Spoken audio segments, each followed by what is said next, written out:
Okay, so in literally every single case that I have ever known, our predatory elder male in question will always resort to victimization as their mitigation for what they have done or are doing.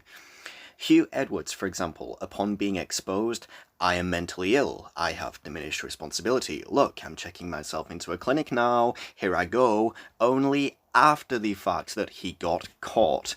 A journalist friend of Edwards apparently called Edwards whilst a patient at this clinic, and Edwards was quoted as saying, "It's a media witch hunt, they're blowing this out of all proportion, etc., etc."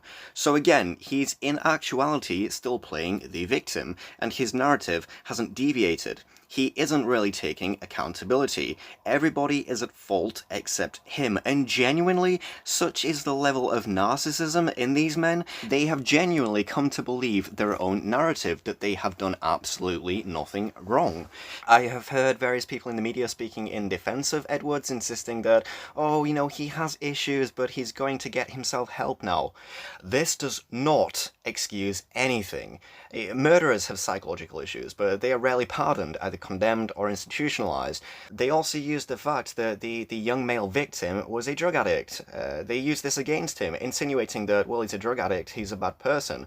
People who are addicted to drugs are not bad people. The fact that this young man was addicted to drugs only ratifies the fact that he was severely emotionally vulnerable, and Hugh Edwards was exploitative of this. This elderly man, Hugh Edwards, who at this stage in his psychological and emotional development can be held fully accountable for his actions, because whilst an emotionally developing young man in his teens and 20s has diminished responsibility, Edwards actively knows better, and that what he is doing is unequivocally wrong. But anyway, as I say, Edwards could so easily have gone online, looked at teen gay porn, and satiated his sexual desires like most other people would, so that they are then suppressed and not carried out into the real world.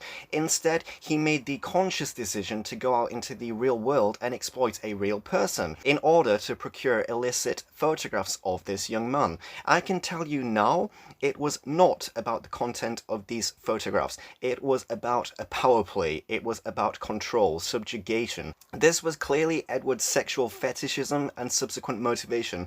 It is not that he was simply wanting to procure photographs of a young male physique.